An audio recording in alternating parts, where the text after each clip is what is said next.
Eric, how's it going up in your area? Oh, it's going well. We have our challenges, obviously, with changing climates from hot, wet, and cold. But luckily, our products cover all the challenges. So, How are you finding the cold weather environment? well, luckily, we have products that don't just retard and plasticize. They also accelerate. So in the cold climate, they work quite well. In the summertime, we can use our standardized products, which also work as plasticizers and retarders. So we cover the whole spectrum. Even though summertime is not that hot, really, like in the south of Europe, right? This is something I sometimes have to remember when we get into a new project. Not only the climate is important, it's the environment. And in the case of Europe, we have different climate shifts depending on the season. Something that I'm not sure if Oleg has to value as well, depending on the eastern part of Europe as well. Okay, I think that crystalline formations technology inside the concrete is very interesting, and it can compensate most of the defects in concrete. We can notice a lot of errors by human being workers who are pouring the concrete, and yes, it's interesting. Yeah, it's kind of interesting. We run into some really, really interesting things in some of the other parts of the world. Matter of fact, in Southeast Asia, we have consistently hot temperature with high humidity. We're finding it really interesting, some of the modifications in the concrete mix designs, and our move into maritime structures has been just incredible for a lot of very good reasons, which we can get into in a minute. Have you noticed that up in your area? Yes, well, we do have facing a lot of marine environment, which involving selfie attack towards the concrete, and but crystalline CSH admixture can dramatically increase the concrete's ability to resist the selfie and the chloride iron attack to prevent the corrosion of the concrete. And also in some of the parts which it's hot and wet, with like Southeast Asian, some part of that they also have very high standards for the eco-friendly concrete. So which they have a really strict regulations to force the concrete industry to use product which is not hurting the environment. And our product actually qualified as eco-friendly product and benefits the world environment. Do you get many requests in your area where clients care about the eco-friendly product? Yes. Yes, such like some markets, such as like Hong Kong and Singapore, it's obligated for the new construction structures to use an eco-friendly concrete as to cut down the CO2 emissions in the world. I find it's also extremely important in the Scandinavian countries in particular, where CO2 and emissions, environmental friendliness, EPD, all these things are extremely important. Well, I'd like to bring up an interesting point. A couple of our markets, for example, in Borneo, they don't have a lot of regulations about using GGBF or etc. But in one of the projects we did, they were able to reduce the cement content by 30 kilos a cubic meter and still achieve the same levels of strength, impermeability, etc. Now, most of the reason for reducing it was because they could, and that's money saved. But if you think about it from a CO2 point of view, 30 kilos of cement is the equivalent of 27 kilos of CO2 that they remove from every cubic meter.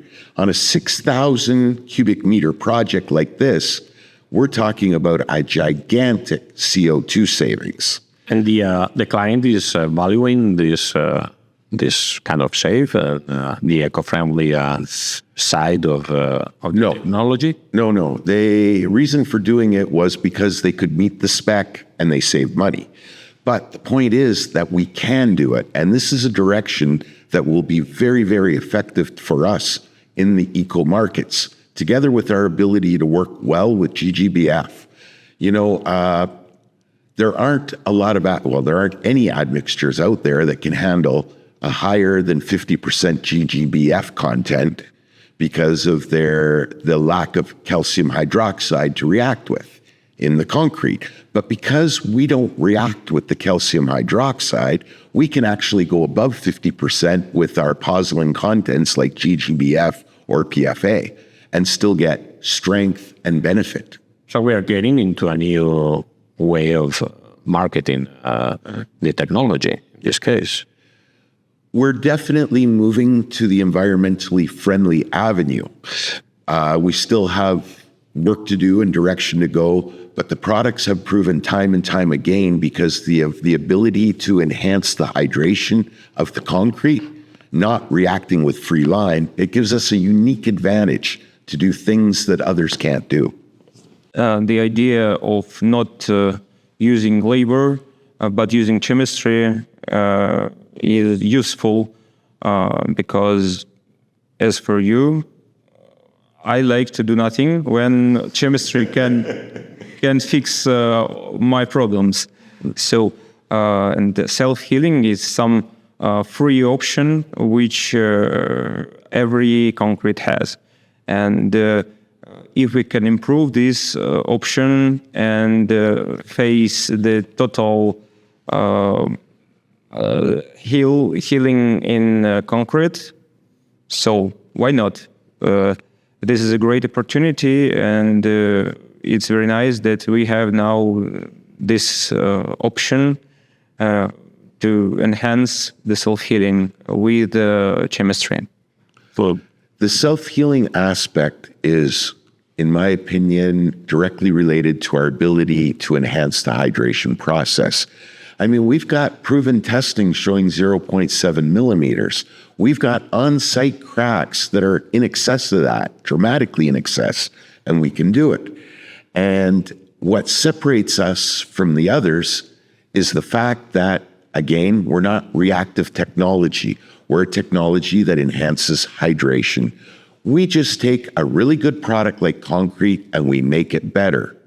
It's like the strength gain. The strength gain comes because of our enhancement of concrete's natural abilities. Well, it's the same with the self-healing process. We can improve durability and sustainability. You're very familiar, for example, with some of the work we've done recently with carbonization.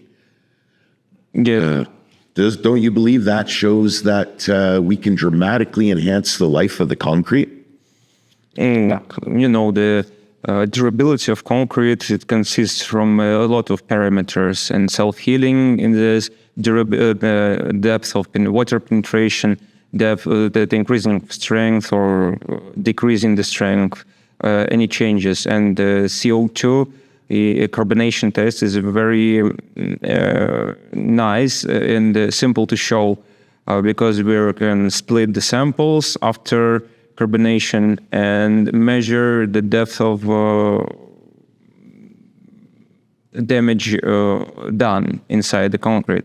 And the tests proves that the concrete with admixtures are always shows better results. So yes, carbonation is one of the piece of this durability. So at the end, we're providing a longer life to the concrete. Absolutely. I mean, if you take a look at what we've done, our testing programs with sulfates, with chloride ions, with self-healing, with protection of reinforcing steel. Including in the marine projects, Absolutely. especially there, I guess, because of on those kind of projects that Angie was commenting. I guess the main problem is not just waterproofing because of the water; it's what the water brings. So I guess we're providing a longer life to those important projects. Yes, not just we've performed really well in the marine project, we also actually can do underwater pour. We can directly pour out the concrete underneath the water. And afterwards, the way we did the sample, it's actually performed as good as on the land. It's achieved the same result. What's really interesting about underwater pours is that we also manage to function as a cohesive enhancing product. We can improve the cohesiveness of the concrete pour. So when it goes into the water, it doesn't dissipate. It stays solid. Even though it's got improved flow, lower heat of hydration, it still stays together. And it doesn't matter if it is one side of the world or another. The situation is the same. The problematic is the same. Absolutely. You know, there are many things that are required, for example, in cold weather, really cold weather, hot and cold weather, hot weather. And while the CSH technologies exist, we have them for the different environments, there are some things that are common globally. And that is, A, we get very good depth of penetration testing, the best in the market. B, we get strength increases because of our ability to hydrate. And in the global economy, or the global environment, I should say, there are commonalities between all the areas. Yeah, we do concrete pours in the middle of the Kuwaiti desert with 5 days rain a year. We do pours on the west coast of Canada with 10 months of year rain. We work in Ireland. We work in Africa. We work in Northern Europe. We're all over the place because there are certain things that are critically important in every project. That is the depth of penetration test, the strength test, and the ability to stop water from bringing in contaminants. We can protect the steel. We can self-heal the concrete. In other words, we're giving durability and sustainability to concrete while providing it in an environmentally friendly format. Now, there are different admixtures that we have with CSH technology that are specifically designed for these environments, and we can tailor make projects to fit those environments. But the key is the technology exists now at a level that has been unachievable before. Very interesting. Very interesting, guys. Thank you. Thank you.